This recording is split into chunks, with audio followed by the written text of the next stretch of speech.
Okay, the goal today is to continue on, but again, Yati was supposed to fix the Python on these computers. I guess the question comes in is if it's on these computers, I will probably not talk very long and let you guys do some work with it. Is it there or not there? It's here. Okay, all right.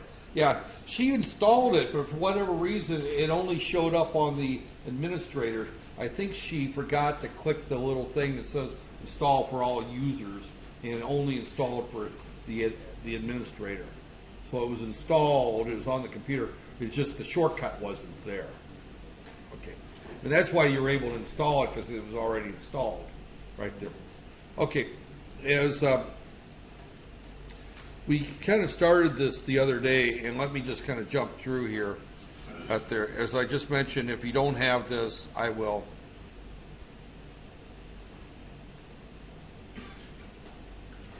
Okay. Okay. Again, I apologize. I just went through my first class from 8 to 10, and I got through it, but I woke up this morning with a nasty, nasty migraine. I get them from time to time, and this one is a stubborn little brat that doesn't want to go away. Kind of like a 3-year-old child that doesn't want to sleep in the morning up there. It woke me up. I did my prayers, crawled back in, took something for the migraine, crawled back in bed for an hour or so. Still have it up there. Took something else about an hour ago. Still isn't going away up there. That what I take for it, I can only take 2 of them, so I'm done taking medication for it. My next level is painkillers, and painkillers put me to sleep, so I will wait till after this class and then probably take some painkillers out there. So, but, okay, well, let's just jump on here and let me see how well I can function here. The Python comes in 2 forms on the hard drive. Right there, if you look at Python on here, and I'm not sure where it's at on that there. Python 3.6, you'll see 4 different programs there. The top one is idle. Idle is the one we're going to be using, and that's the integrated development environment. It's normally called an IDE. I'm not sure what the L stands for in this particular case. When you took the Silicon Lab to use that IDE, which has an editor, it has various other things right there. But that's the graphical interface that there. And then Python 3.6 is the command line version. Now, Python was written with Linux in mind. It was not written with Windows in mind, right there. The Raspberry Pi, which is based on Python, right there, is a Linux-based computer system right there. We're going to be running Debian, a version of Raspbian. They call it Raspbian, but it's Debian Linux on it. And we're going to, once I get done talking about Python a little bit, I'm going to introduce the world of Linux that there as well. But Linux, for us old-timers and die-hard programmers, is at its core a text-based operating system. There are several graphical GUIs for it right there, but most people that are die-hard Linux people really get to grasp the command line commands and using things with command lines, because they're quicker than running the GUI, and they're more efficient. But they require more memory, they require more experience, so most new programmers hate command lines. I grew up back in the days of DOS, that there, and before DOS was something called CPM, computer programming for microcomputers, right there, CPM. There were CPM 80, CPM 86, that there. These were operating systems that were based on text-based modes. And then, of course, Unix came out, and Unix was for mini computers right there, and then VAX, VMS came out, and these were all text-based operating systems right there. And the first GUI operating system was actually a company called Xerox. I think some of you have heard of Xerox, right? They build copy machines for the most part, but Xerox in their PARC project, which is Palo Alto Research Center, they developed the first Windows-based operating system right there. You know, it's right there. And from the PARC project, Steve Jobs stole it first, right there, and it became part of what they call the Lisa, then later the Macintosh. And then, of course, later, Bill Gates stole it for Windows. And, of course, Steve Jobs, being the sweetheart he was, he screamed and hollered and sued Bill Gates for stealing what he stole right there. I mean, that was what Bill Gates was good for, is stealing things and then yelling at other people for stealing it from him right there.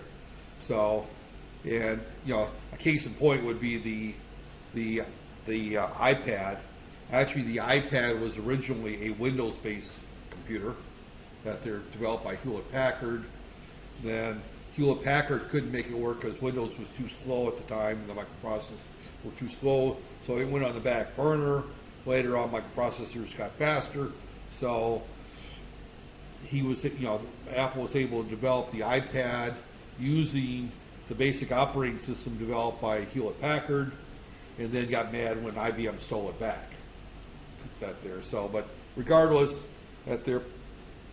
but we end up with a Windows-based operating system that we can run Python on.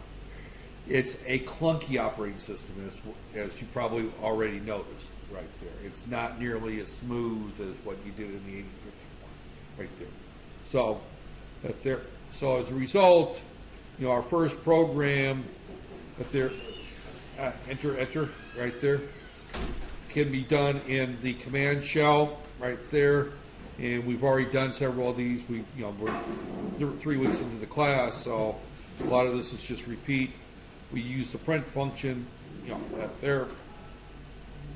So I'm just kind of taking the time to review it right there.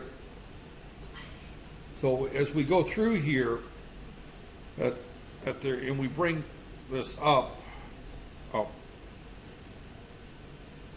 right there. Let me close some of these windows right here.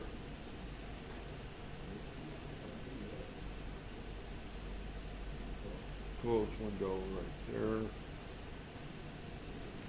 Let's go ahead and bring up our Python right here. And this is our Python shell. Now, this is our GUI, and it looks like a command window right there. It looks and feels a lot like MATLAB's command window, right? Right there. So even though this is the GUI right there, and we could do a printf, print, this is our first program right there. And there is a command shell Python that there. Now, I wouldn't call this our first program because it's not a program, because by definition a program is something we can store and use and reuse right there. This is just simply like in MATLAB, I can write,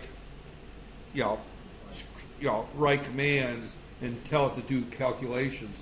But if I want to write a program in MATLAB, I generate what's called an M file right here. And the same thing here is we're going to create, and I'm just going to open one right here. And I put some in the desktop right here, Python 1 right there. And we'll, right there. And this is a Python program that I've generated in an earlier class. And we've got some print, right, some print commands. We've got the input command, and then we've got our name is equal to input right there, and good morning. But this is a program in the sense that it's been stored and saved right there. Now notice that Python does have a text editor. It feels an awful lot like Notebook or Notepad right there. Matter of fact, it was probably stolen from Notepad or not there. It's a very, very low-end editor right there. But it does allow us to write code to be executed right there. So going back to our code right there, syntax highlighting right there, programming in script mode. Script mode is our command window right there. We did our first program. And again, we've saving and running. Again, if we want to run our program, we go back to our Python right here, and we do our run module right there, and right there. And notice it does the restart and it runs our program right there. And we run it from our text editing window right there. We don't run it from here right there. Right there. So, and finish it there. So there's, in MATLAB, I could just type the name of the program and have it run it right there. Here, we have to open it, open module, right there, and search. The easiest thing to do is just open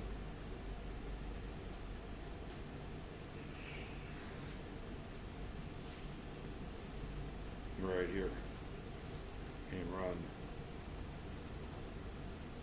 right there. So again, what I've done here is I've got on my desktop where's my desktop? I got 3 different Python modules right there.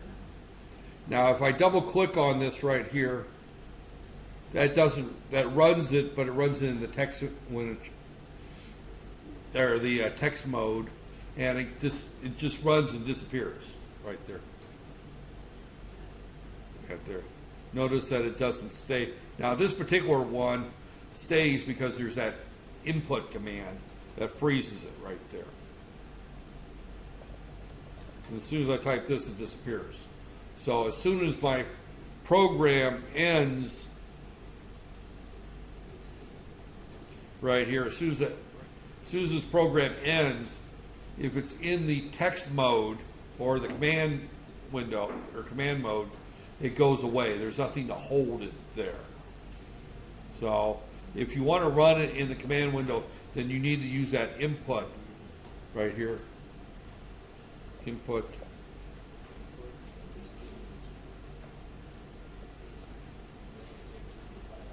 Press enter to exit.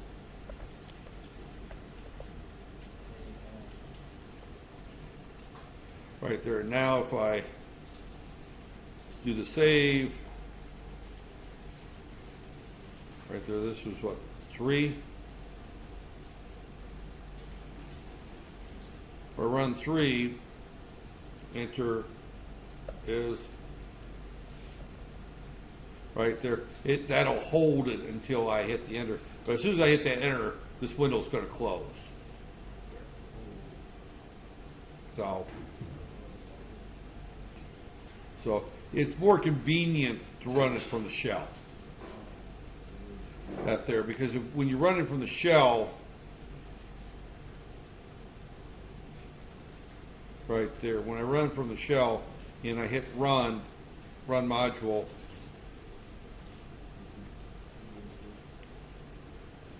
it just keeps everything in the shell right there, so you can see what's going on. So that there. But again, if you're in a command mode, then of course you would see that there. But how many people go down here and right click this and run things like from that window there? That's the DOS command mode right there. So, and I can do a CD program files, dir, CD, dir, and I don't see Python.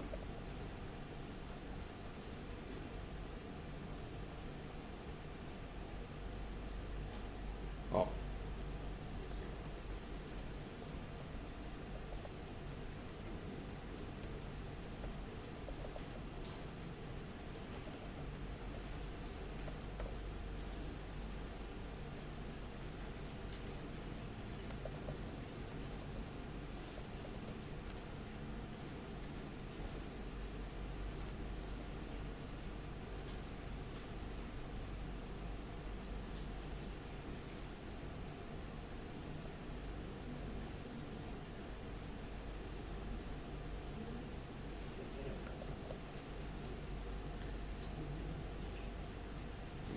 I don't see Python on there. Yeah, see, again, to run it from the command window, I'd have to know exactly what directory it's added to the path. Not something I want to do anymore. So we will run from the shell. All right, going back to our right here. So this gets into that there. So to run that, you first need to save it, interactive mode, that's there. But typically we would write things right there using comments. We talked about that. And I'm just jumping through here. Now again, the whole idea is that the variables, again, we're going through here. And we went through this one last time, right there. Also notice that we also did not do the game over because that one right there, our printing we covered. We talked about our various escape codes right there. We covered those. And by the way, you should know those because those will probably show up on a final exam, what these escape codes are, how to concatenate and repeat strings right there. So, right there, continuation character, we've covered that. Numeric types.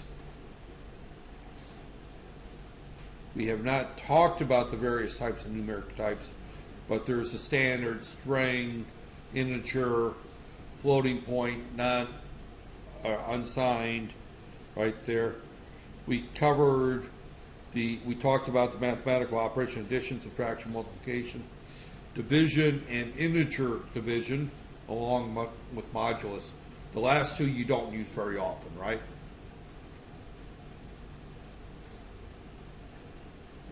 And we cover the greater than program. And we cover the input function. That was the last thing we covered, was that input function. Right. Name is equal to, and again, when we use the input without the name equal to, all that does is just wait for us to hit the enter key. It doesn't do anything with the input.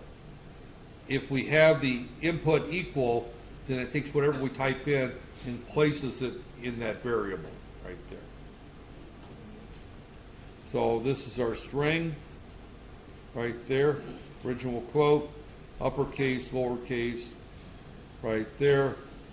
This is a string manipulation program, and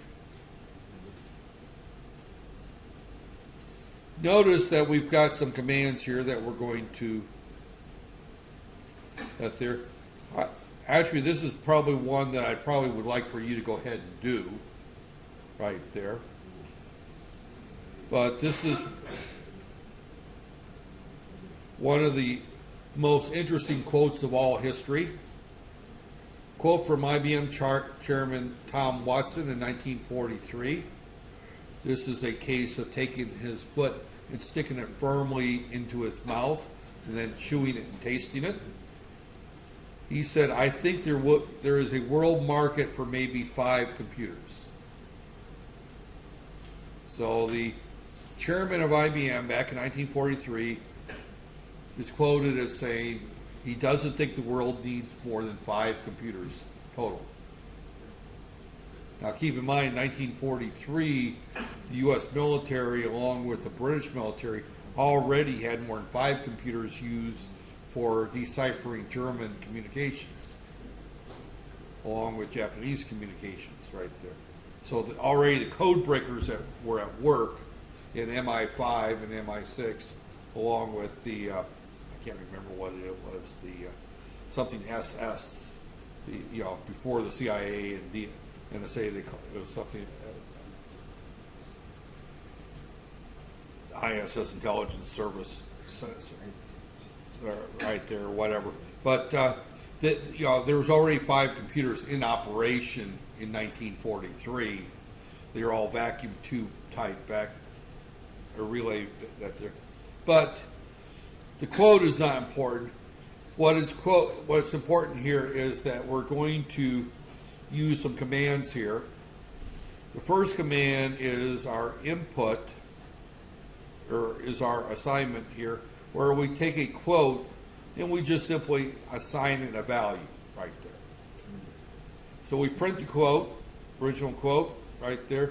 Notice that there's no /n at the end of that, so it's going to be original quote, quote. So you should be able to see that. And then printf in uppercase, and notice that there's a quote has got a dot upper in that. That means that this is a method of the string. Now, depending on who you had for up there, when we look at anything with a dot and a function right there, and this is a new concept for many of you right there. We can have something called in our string right there. We place at there. This is a data type right there. Now a data type can do various things right there. String is a series of hello world is a string right there. Now if I put a dot after right there, so we'll say quote equals hello world. If I put quote and then a dot, I can define what's called a method after that there. Now different function types or variable types have different methods. Another way of looking at a method is, let's declare something as a type vehicle. Now a vehicle can be anything, right? But we're going to say, for our sake of argument, a vehicle is a car right there. I don't know if Malaysia uses the word car, but motor car, right? Something like a Purdue or also right there. Now a car has got various things you can do with a car. And what can you do with a car? You could drive a car. You could wash a car.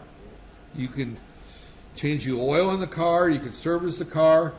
So I can declare a vehicle type, and I can declare vehicle my car. So now I've declared a type, a variable, and don't worry about the syntax. What I'm trying to get across is syntax. I've said that my car is a vehicle. So I can do my car, and I can wash it right there. Now, how do I wash the car? Well, it depends. That's a function that I've written out there, and it's out there. And so this is I've got an object of a particular type, and I've got a method or something I can do to that object. In this particular case, I'm going to wash my car. So how do I wash my car? Well, I'm a lazy person, so I go down to the car wash and hand the guy 10 ringgits and sit down and read my book. That's there. A more ambitious person who's not as lazy as I am, who's more frugal with money, might get out the garden hose and a bucket and some soap, right? Right there. So our methods could be completely different depending on how we define wash right there. You know, I define wash as going down the car wash. My wife might define wash as getting out the water bucket and hosing the car down right there. And then she'll say, give me the 10 rings right there. So, but again, wash is a method. And what we've got here is we've got a quote dot upper right here. I don't know if I can write here. But the dot upper is a method that converts this quote to all uppercase letters right there. And we're not saving it. We're just going to print quote dot upper, and that's going to be the same quote with all uppercase letters right there. And that's a standard method within Python right there. We don't have to write that method. It's already within the Python library.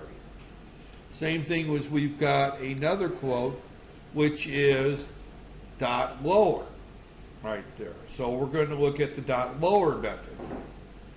We've got another quote right here, which is title. Title is going to replace that with what they call title case, which every word is capitalized, but not the letters within the word. And true title case, words such as is and would not be capitalized, but I'm not sure how this works out there. Right there.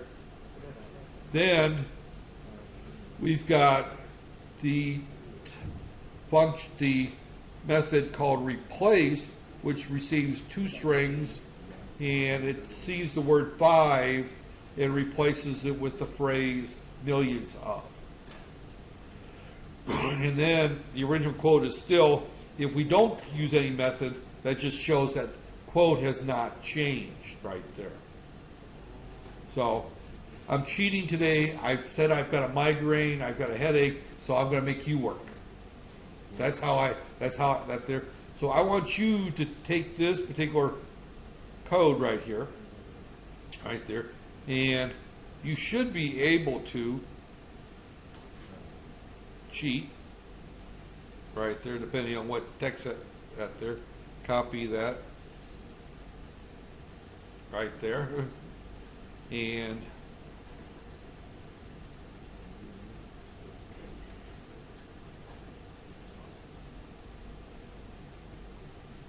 I'm going to cheat. I'll cheat for you. I'll just go ahead and post it for you. That there, the text.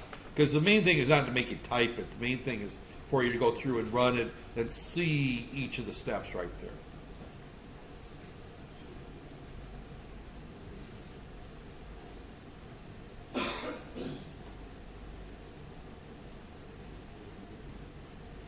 Oh, Mr. Trump. Ingo does not like Donald Trump.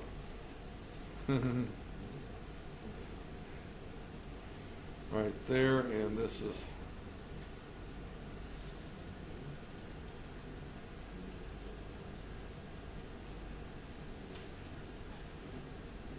that should help you, as far as typing it, that there. So, right there.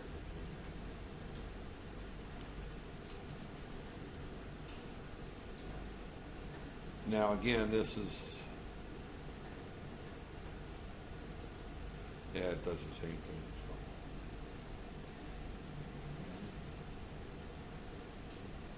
So. Right there.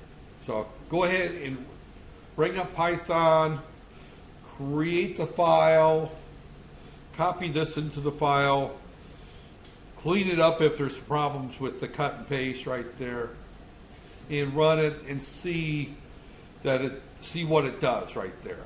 So, in other words, what you should be able to do,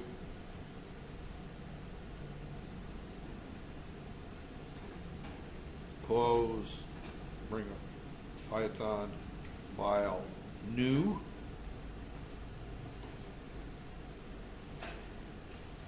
right there, file, save as, and again, I'm just putting this in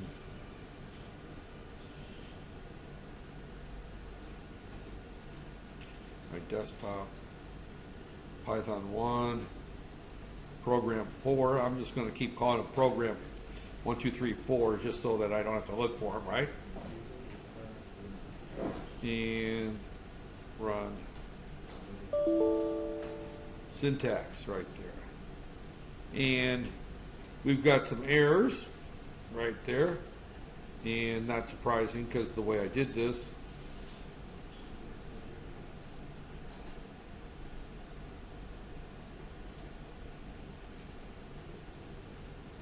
I said I made it easy for you. I didn't say I was going to do all the work for you. Right there.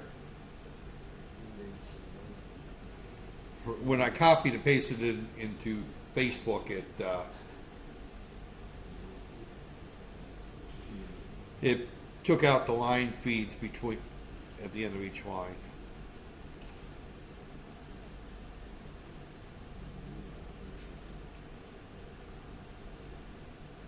Right there.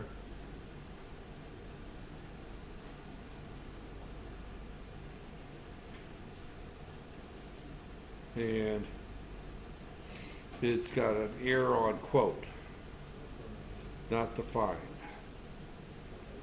Line 4.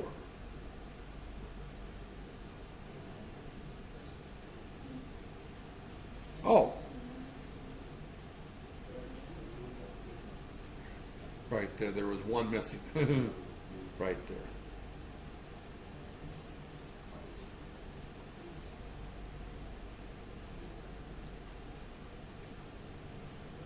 And there,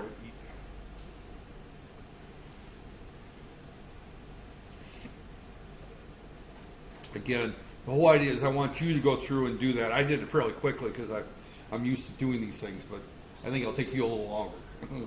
Right there. Once you have that, I want you to replace instead of using the quote, I want you to use the input command in order to type in your own quote. Right there. So going back to the code, it looks like this right here. Right there. So that's what you should see on your screen once you have it working there. But again, what I've highlighted here is that I want to get across the idea of what is this method? This idea of a method. And that's a whole new concept for most of you, right? Because when you're used to when you call a function, you call the function, right? Here, we're calling the function with this quote dot upper command. That's calling the function upper, and it's returning the uppercase version of that quote right there. So our function call is using this dot upper right there. And that's a completely different way of calling functions than you're used to. Right there. C++ does this. That there. So other object-oriented languages will use this method. You haven't done any object-oriented programming for the most part, so you're not used to seeing this dot and then the method followed by that. But another word for method is a function call. Now, we can also have parts of our, a variable can be out there. In other words, we can also have a function type called complex that has a real part and an imaginary part right there. So we can refer to parts of the variable with this dot. So this dot can be different things depending on what our data type is. So in this particular case, this dot is a method, and a method is another word for a function call or a procedure. So we're calling a method or a function call that is going to take the string quote and convert every character in it to an uppercase letter. And we're going to return that back right there. So, and I can also write a new function right here, and I could say new string is equal to quote dot upper. And also notice something here that just happened. When I typed that quote and I hit the dot, see what happened here?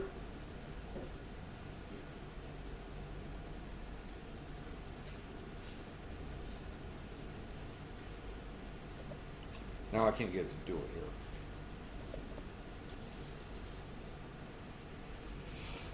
Upper is that all the available methods and things pop up here, right here.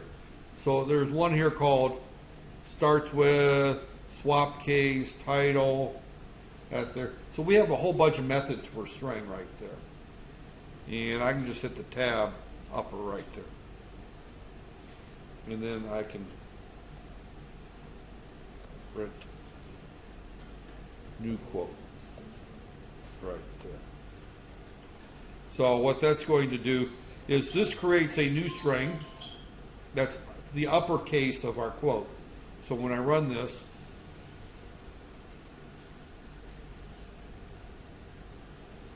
and new quote is not defined.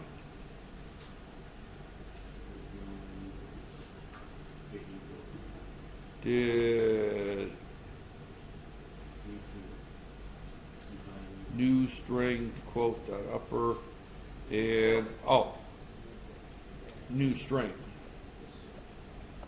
right there. they have to be. I declared a new variable called new string here. I gotta call it new string down here. I called it new string up here. I called it new quote down there. You can't do that. You gotta keep the names consistent right there.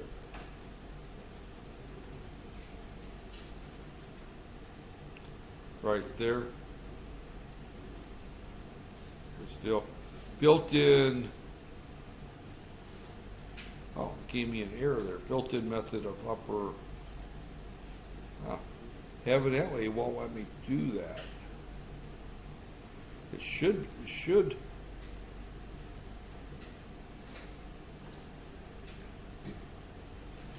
I think there's a world range built-in method of stir string object at.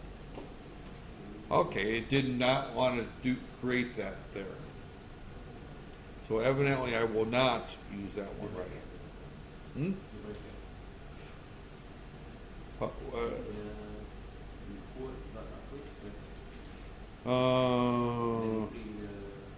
Quote.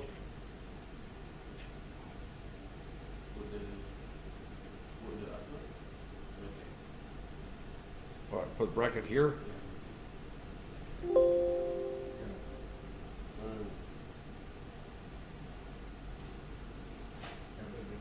Oh, I just said it's a function call, and I didn't put the that's the migraine not working that there. Because I how many times did I say that it's a function call? It's a function call, and in Python, function calls require brackets right there. So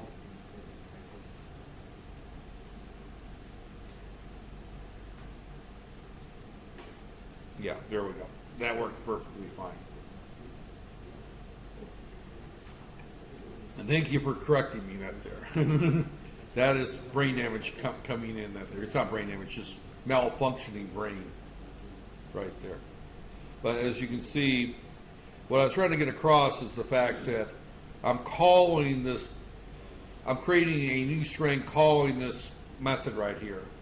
And the mistake I forgot is that every place else you see this method called, I have the opening and closing brackets afterwards. That's what he picked up. And again, that goes back to the fact that we're calling it a method. In reality, it's a function call right there. So that's all I have for you today. That's there. So did anybody get this to work? Right there? Anybody try it, get it to work? You haven't tried it yet. That's it. Go ahead and try it. That's there. But it should work. I mean, the whole idea of having you try it is so they get a little bit of practice. That's there. Because later on, I'm going to give you a real problem to do. Right there. So again, if I want to do the same thing and I want to set a quote, I can simply say here at this particular point here, quote is equal to input, enter your quote right there, and I think that's right. We'll try it again. Try that.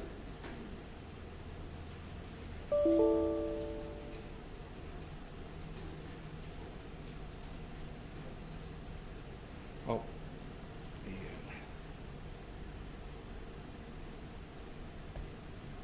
right there.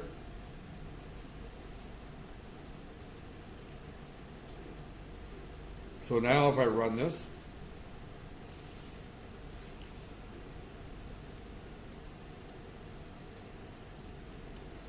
and what it's not showing here is enter your quote, hello world, right there, and I can enter whatever quote I wanted that there instead of using that there. So I'm using the input command to enter the quote this particular time. Yeah, lowercase, title case, minor replacement. In this particular case, the minor replacement did nothing because the word 5 is not in there. If I run this again,